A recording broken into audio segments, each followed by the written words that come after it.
I had to learn everything about the boat, and it's always very difficult in that environment because the people that are winning at that time don't really obviously want to tell you what they're doing. So you're kind of trying to learn from everybody without them telling you.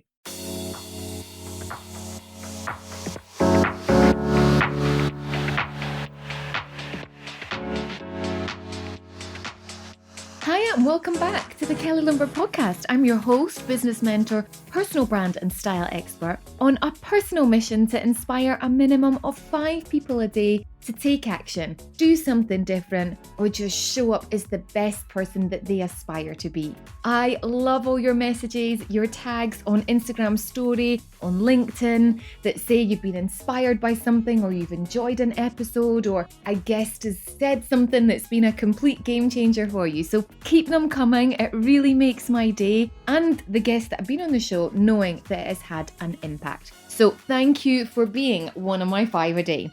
Drop a review on Apple Podcasts or come and say hi on Instagram if you haven't already. I love meeting those who have enjoyed content and just want to learn more.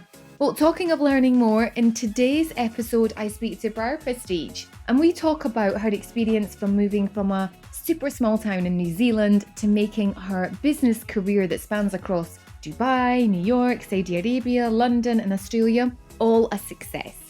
Now, I've worked with Briar many times. I've been on her podcasts and I've learned that no project for her is too challenging. She always finds a way to make business work, balance, grow and take things to the next level, including taking on the most recent projects, which is launching her label, which is a collection of premium power suits, which I've actually been one of the initial ambassadors for, the black tuxedo, which I absolutely love, posted it many times on social media. And Briar is also a CEO of the Prestige Group, which is a personal branding, PR and media production agency. And we cover so much in this episode about what it takes to succeed, lessons learned, skill sets that will work and help you grow your business and your brand. So let's get started. Welcome to the show, Pippa. It's great to have you. Thank you. Yeah, lovely to meet you. Have you done any podcasts yet? Never done a podcast. I listen to podcasts, but haven't ever done one. Welcome. So just a bit of an intro as to how this actually came about. So you're friends with Catherine. Catherine is someone I've been working with for the past 12 months, working with her in her business and her personal brand. And she dropped me this email and said, I think you need to meet my friend, Pippa. And then she gave me this little bit of a bio about you. And I was like, I would love to. And this was during the Olympics that she sent me this. So without me kind of spoiling anything, why don't you kind of give people a little bit about who you are, what you've done, and we'll just pick up some questions and have a bit of a conversation from that. Okay, well, that's a big question. I started sailing when I was about 8 back in England, and my parents were very into sailing. I wasn't really that interested at the time, but they used to take me and my older sister. And then I just suddenly got into it and started racing and doing really well. And then from that point, I obviously enjoyed the racing, and one thing led to another, and I ended up going for the Olympics, basically. But yeah, it was all in quite a compressed amount of time. It was quite an intense period of my life, I guess. Because you were 18 when you went to was that right? Or you went 18 to go and start training for the Olympics, was that right? Yeah, so at 18, I went full time. I had the opportunity. We're really lucky in England that we have good sports funding through the lottery. For sailing, though, I remember, because is it not sailing has good funding and rowing has good funding, but other sports don't, do they? Mostly it's dependent on medals. So that's the hard thing. If you win medals at the Olympics, the next Olympic cycle, you get more funding. But obviously it's hard to get medals without the funding. So we had a really successful team back in Athens, really, and Sydney. And then we, from that point, had good funding. So I had the opportunity to join the Olympic development squad. And I suppose I've always obviously wanted to go to the Olympics, but I never thought that I could. So that was like, for me, obviously a big, wide open door. So I thought, I was 18, the university said that I could do better, so I just decided to go for it and see what happened. And that see what happens resulted in a gold medal, yeah. Awesome, congratulations. I mean, that is just so cool to come home with, a medal full stop, but to come home with a gold medal. So maybe just to explain a little bit more? Were you part of a team? Were you solo? Because I know there's different categories for the sailing. Yeah, exactly. So when I started full time, I was sailing a boat called a 470, which was with one other person. But that's a really difficult thing to get the team right, as well as obviously I was completely learning a new boat. It was a really steep learning curve. And then 2 years into it, I got asked to join another team. Or I think actually 1 year into it, I did. And I waited a year because I wanted to progress myself. And then I went and joined their team. And then we were basically on the podium every event that we did. So that was, I feel like we're so fortunate. We feel so fortunate now in hindsight that we were such a good team. Maybe at the time we didn't realize that because there's 3 girls and we all very different in personality and strength. So obviously that's why it worked. But at the time we didn't probably appreciate that as much as we do now. I've got so many questions. So we've got the fundamentals out of the way.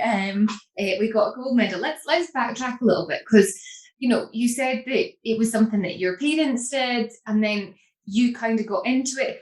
Who then spotted? Was it mum? Was it dad that was like, there's something in you that can take it to the next level? Like, how does that happen? Because I'm sure people are listening who've got kids, they're like, oh, I'd love my kid to be a golf, Olympic, or, how is it you just know that you've got something special? Yeah, that's a good question as well, because I've got kids now, obviously. So I'm on the other side of it thinking, oh, what do I do with my kids? I think it was really more like luck than judgment, I think, because my older sister sailed, and then I actually didn't really like sailing to start with. And then I think I was just naturally very good at it. And I guess, as you say, like if you've got a child that's naturally good at it, my parents obviously did a good job of opening doors for me. Like they took me sailing at the weekends. Like in my local area, sailing was a big sport. So I suppose that's one thing, being in an area where locality, I suppose. Yeah. Exactly. And then at the sailing club, we raced every weekend. We had loads of the parents were helping do racing. And then from that, I started winning things. And then we have, in the UK, you have like a British tour, I guess, even for the kids. So we traveled to the different events around the country. So obviously my parents put a lot of effort and time into taking me to these places, plonking me there with my boat and saying, on you go. Which, yeah, if they hadn't done that, I wouldn't be where I am today. So for sure, I think they facilitated my talent by putting me in the mix, I guess, of the national competitions. And then when I did well nationally, that then led to international competitions, which led to squads and Olympic opportunities. Yeah. At what point did you think, the Olympics could actually be real? Like, what were you doing? Where were you? Like, was there that moment where you're like, oh wow, this actually could happen? I do remember watching must have been the Sydney Olympics, I think, when I was really little, where I learned to sail. And I just remember being like, wow, that's so cool. Like watching them, it's such an untouchable, amazing thing. I remember thinking that, but I never thought I could do that. And then I guess 4 years on, I watched the Athens Olympics. And that was like, I was probably about, 14 or 16. And still, I didn't think that I could do it, but I was inspired by it, obviously. And then I guess once I started winning stuff at that level, I was like, oh, I could actually do this. And the RYA, which is our governing body, was so good to me. And they invited me to join the Olympic development squad. And I was like, oh, maybe I could do this. And then obviously, as soon as I joined that, that's when I wanted to win gold. That was all I wanted to do. And they are obviously good at getting that out of you. But yeah, I suppose it wasn't like a burning desire for the longest period of time. I just wanted to be really good. And I think that's in my personality, that I want to be good at what I was doing. And then one thing led to another, really. But then as soon as you knew it was within sight, as in there is an opportunity, it's like, this is what I'm going for and this is what I want to win. Exactly, yeah. And what were the kind of things that helped with that sort of mindset? I mean, I guess sailing, daily exercises, like what kind of things, if you've got that goal, helped you get to that point? Yeah, I think that was a big transition for me, is obviously becoming more professional about it. Mm-hmm. Growing up, it was what I did at the weekends. We obviously wanted to be the best, but everyone was at school and still had other things going on. So it was learning to be professional, as you say, learning how to structure like a gym program and go repeatedly to make gains. And then obviously it was a big learning curve for me when I first started. It was in a new boat. I had to learn everything about the boat, and it's always very difficult in that environment because the people that are winning at that time don't really obviously want to tell you what they're doing. So you're kind of trying to learn from everybody without them telling you. And yeah, I think just learning we always talk about never leaving a stone unturned, trying to address every area of being the best, to try and be the best in every area. And obviously everybody's trying to do that. So you have to try to go the extra mile, put the extra hours in when other people won't, day after day after day. I think a lot of people think at the Olympics you turn up and run your fastest race, but it isn't like that. It's just about daily life, ticking all the boxes and going that extra mile consistently. And I think so much of what you said, like everything that you were saying, you're thinking from being professional as an athlete, but I'm thinking all of those things are when you decide you want to take your business to the next level. When you said, like leaving no stone unturned, like that is business, looking for every single opportunity. Even from that first aspect that you said about, getting a gym routine together, like having that super healthy morning or evening routine, whatever works for you the best, but making sure you're mentally in the right place to go professional in your business, but professional as an athlete, learning from others. So it's like sourcing mentors, just learning from other people within the community. So I think there's so much from athletes that can be applied in business. Yeah, I have to say, I think that's something I've learned more recently, because when you stop, that's another topic. When I stopped the sport, then I was suddenly like, I don't know what other people do in the real world. Like I have no idea how to be normal in the real world. But as you say, what age were you when that happened? So you got your gold medal at what age? 22.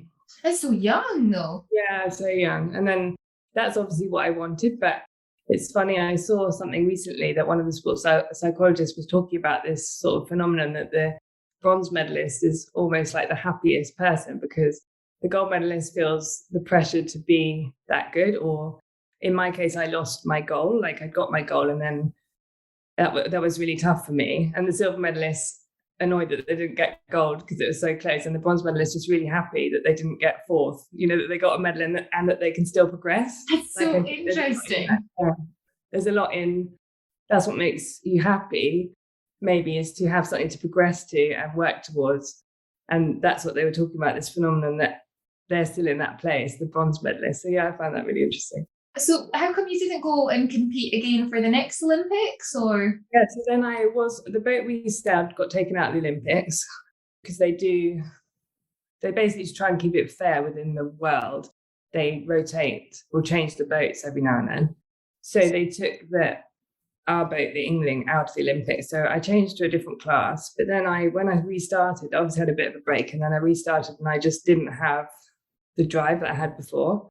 And I was sailing with another girl who is very good, and she's since won medals. And I didn't want to, I just felt like I wasn't doing it for me. I was doing it for everybody else. So it was a really tough time for me then, because I thought I wanted to do it. And then I was doing it again, and I just didn't have the motivation.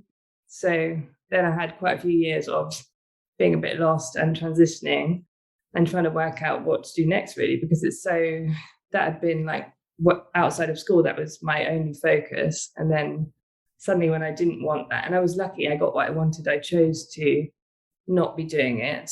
But then obviously I didn't know what else to do. And I think that is a really hard thing for athletes to, unless you know what you want to do, it's quite a difficult transition, because a lot of people, I spent a lot of time doing work experience and speaking to people about how they ended up doing what they're doing. And everyone was like, I just fell into it, go through uni and then get a job and then fall into something. Whereas for me, I sort of missed out that whole stage of my life, and then I felt like I was mid-20s needing a career, but I didn't know what career to choose. I couldn't fall into anything because I didn't really have any, skills really or qualifications. So yeah, it was quite a tough transition. Is there no support there? What happens when you come back from the Olympics? Like, is there a support to guide you through to the next Olympics? Is there support if you want to transition out? Like, what happens when you get back? At that time, there wasn't a lot of support. Kelly Holmes had set up a charity to try and address the same thing. Because when I felt like that, I was like, there must be other people that feel like this, which was really good. But it depends what you want to do, I guess. Like if I'd known what I wanted to do, I could have found a way of going that route. But because I didn't know, I obviously did a lot of work. I tried to work with younger athletes and charities and stuff like that to keep myself going and tried to figure out. But I think it is a topic that has come up. I've seen it come up in the last few weeks because everybody talks about, even if you love a sport, you want to do it again, this like low after the Olympics. And even as a watching it now, I feel like there's so much buzz around the Olympics. Everyone's watching it constantly. And then when it's finished, it's like, oh, back to reality. And most people that get on with their lives, don't they? But for the athletes, they don't have anything to do. They don't have anything to wake up for. They don't know what they're doing next. Or even if they do know, it's a bit of a big sort of like drop in being part of when you're there, you stay as part of the team, you're part of a bigger thing. And then when you go home, you're kind of on your own. So yeah, I don't think they necessarily addressed it as it needs to be addressed, but it is starting to be talked about now. So that's a really good positive change. Is that something that you would ever consider stepping into, taking that responsibility? Yeah, I would love to. Yeah, I feel like I went on such a big journey that I do feel like I would like to offer something, but it's harder. I feel like it's harder being based here for me to, rightly or wrongly, be involved. I don't really know, to be honest. I don't know how I would offer advice, but I do know that I did go through a lot, and I feel like maybe I do have advice to give. Oh, absolutely. And there's so much you could do from that. Even now, given the situation of COVID, like a lot of this stuff is still online. So it doesn't matter where you are. That's true. That I think you could absolutely do that. I watched Johnny, was it Blade? Johnny's Blade Camp. Did you see that? He's a Paralympian and he took 5 children of varying ages. It was a really interesting 2-part documentary, but part of it was filmed during COVID. So it was filmed at the beginning and they were out doing things, and then part of it was during COVID. So they had to adapt to it. So I don't think it matters necessarily exactly where you are, but certainly at this stage to build up, but to have a presence, I absolutely think you could be offering it from where you are. And then opportunities to fly in. This is maybe why we need another chat, which you said anyway.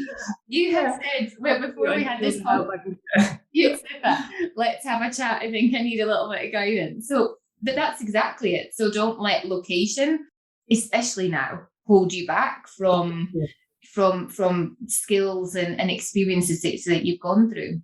And I think the aspect, not without sort of, being nosy or prying, but the financial implications when you come back from the Olympics, like you're not paid a salary while you're away, are you? No, as an athlete, you get, depending on what your standard is, you get like the lottery give you a small salary and sporting expenses we had a sponsor as well. It doesn't cover all the money, but you earn a bit of money, but not good money. But you're right, as soon as you're not doing that, you don't have that anymore. So as well as dealing with the mental challenges of the change, you need someone to pay the bills. And I think it's really hard because you give so much of your life to your sport. Like I was lucky in a way that I got what I wanted early. I was still young, but a lot of athletes stop when they're 30. All my friends are doctors and lawyers and they've got like proper careers. And then it's really tough mentally, I think, to be in that situation. Tell me about what happened with the MBE. Yeah, MBE, Yeah, so not only have we got an Olympic gold medal, we've got the knowledge of getting to the Olympics and transitioning. You also, is it won or awarded? Like what do you say? Yeah, they award it. So awarded. Yeah, exactly. So for those that are maybe not familiar with what an MBE is, maybe you can explain it. Well, member of the British Empire, I think they give them to, I guess, outstanding performances and people that have contributed to society. Mm-hmm. And I do remember, it was funny because when I was doing my sport, it was always behind closed doors. Sailing's not particularly sport that people watch. It's not a spectator sport anyway. Well, it's hard because they can't be on the water with you. It's the finish line, isn't it? And even when they video it, no one knows what's going on. So it's looking in that way that it wasn't. But then after we came back, that's something that the girls I'd sailed with had been to Olympics before, so they expected it. Whereas for me, it was a shock that everybody obviously had watched us, and it was right at the time where the big financial crisis, and I think everyone was just so happy that there was like some positive news. Everyone did really well. Team GB did really well. And everyone was like just so happy for us. And we were just like, I was just kind of so shocked that it became a very public thing, and then we were recognised in the honours list, given the MBE, we met the Queen. We had actually shook hands with the Queen, or was she actually the one presenting it for you? Because often she doesn't do many of them anymore. No, she actually didn't present, but we had all the gold medalists had a tea with the Queen kind of afternoon. Oh, that is fabulous. At Buckingham Palace. And then on a separate occasion, I went to get the MBE off Prince Charles, I think. Yeah, so it was a really bonkers and special time, obviously, that I'll look back on and picture myself forever. And made really special. I think that was a really nice thing. It was made so special by everybody else because I just felt it was a personal goal. And then to come back and be made to feel so, it was just really nice that everyone made it so special, from the outside as well. Amazing. Well, congratulations on that. I haven't spoken to anyone on the podcast yet who's had an MBE, so congratulations. Now, now where you're at? So you're now in Dubai. You moved here. Was it 5 years ago? Yeah, 6, I think, coming up. Yeah. Yeah. You got three children. Is that right? When I was doing my Google search beforehand. So you transitioned into, what did you move into then before you came to Dubai? I actually went back sailing. So I didn't know what to do. And then I did a sports science degree because I didn't know what to do. And then my friend, really good lifetime friend, was desperate for me to sail with him. So I said, I'll just do it for a month. And then they were like, just do it for 2 months. So I did it for 2 months. And they said, I'll just do it for a year. So I did a year. Then I did 2 years. And I was just like, I can't do it.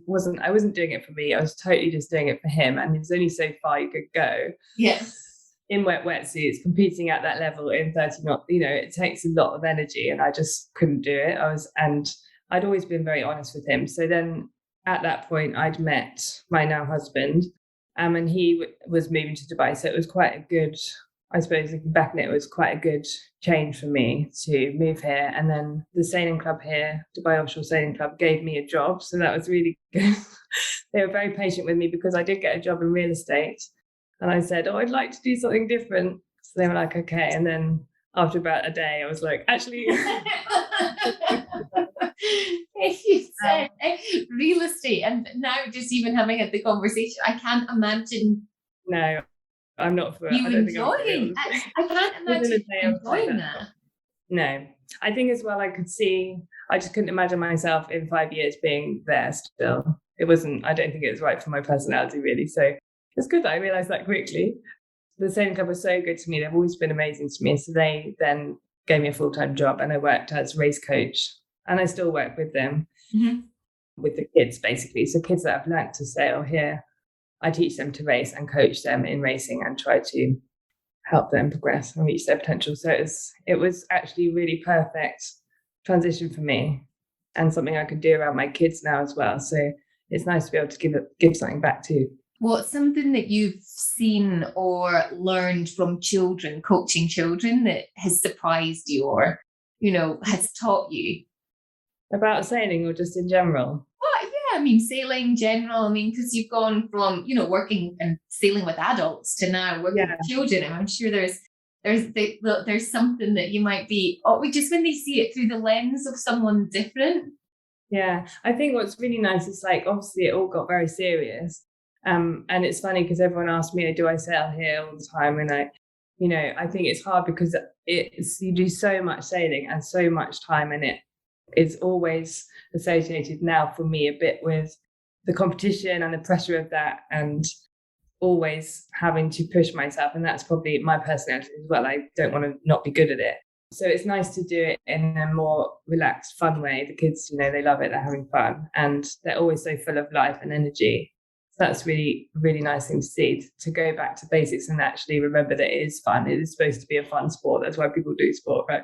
Because that transition, that sort of gap of 8 to 18 when you join the development, it's not a long time. No, exactly. It's not a long time at all. And I think as well, I suppose, yeah, a mixture of my personality and also falling into it very quickly. And it became quite intense very quickly in my life. It's nice to have a bit of breather. And obviously the helps that the weather's lovely. I don't have to get into a wet wetsuit, and mainly I don't spend most of my days. I don't know. That you just need a gold medal for. I can't imagine on a dark winter's day having. I can't even imagine now. That's the whole thing. I'm like, gosh, how did we do that? As kids, you just get on with it, don't you? And then, yeah, I know. I feel you like don't know anything different. Maybe if you'd started to train here and then had to go back to the UK, it might be a different story. Yeah. So you've also got a little bit of a side hustle, a bit of a small business you've started here. Do you want to maybe share a little bit about that? And then I've got another question after that, and then we can wrap up. Yeah. So yeah, I started just a small business called Bare Necessities. I wanted it to be, I think there's certain things that I've, with having kids and otherwise, there's certain things like from England and stuff that is really useful to have here. So I wanted it to be an online platform where you can buy those kind of things. But it started as my friend in England sells and makes handmade cards. She's a mum of 3 as well. So I've always bought her cards and I love them.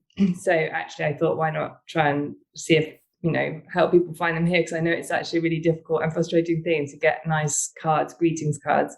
So I'm selling her cards here now, and I'm hoping to start selling eco wrapping paper and stuff like that as well, because I'd like to go down that more sustainable route of recycled products. So that's to come hopefully in the next few months.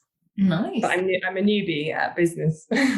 What skills do you think you've been able to transfer from the sailing, Olympics, like that whole journey into business now? What's worked really well for you?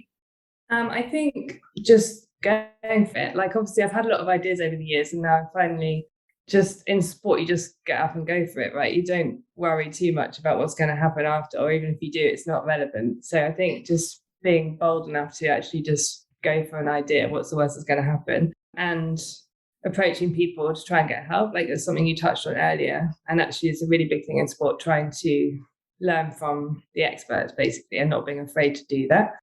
So that's something that I need to do more probably, because it's just balancing time and family life. That's something for me that I'm learning how to do.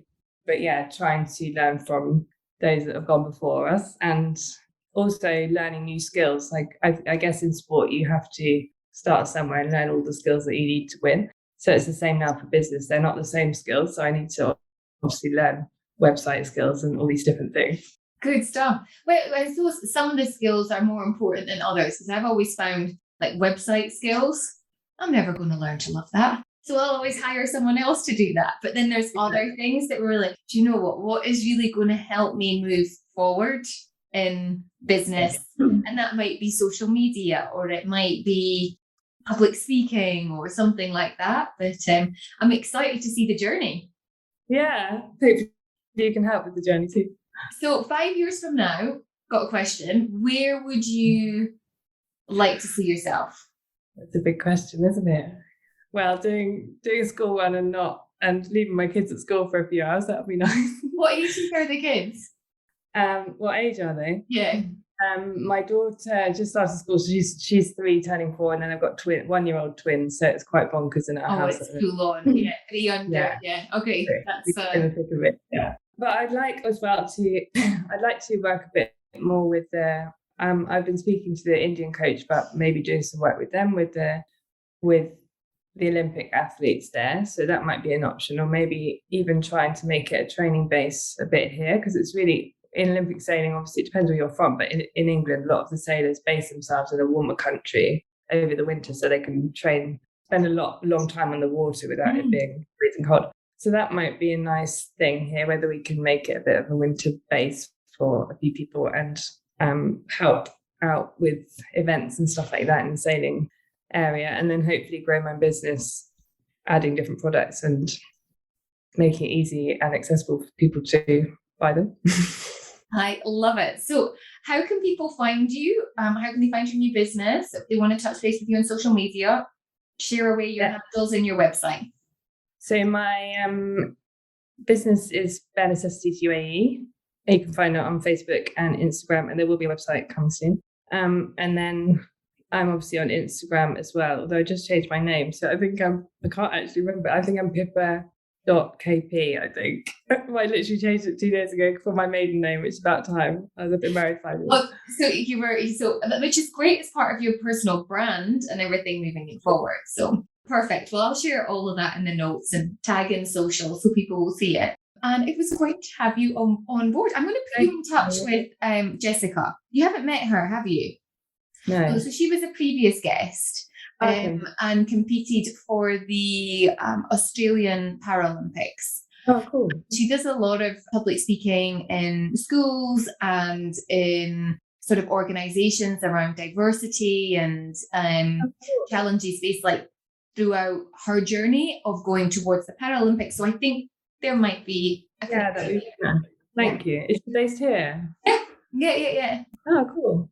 Okay, it's small world, isn't it? See, this is why I love having a nice kind of casual conversation, finding out and, listening. I hope someone's inspired and we'll just go out there and do it. So thanks so much for being part of it and good luck. Thanks for having me.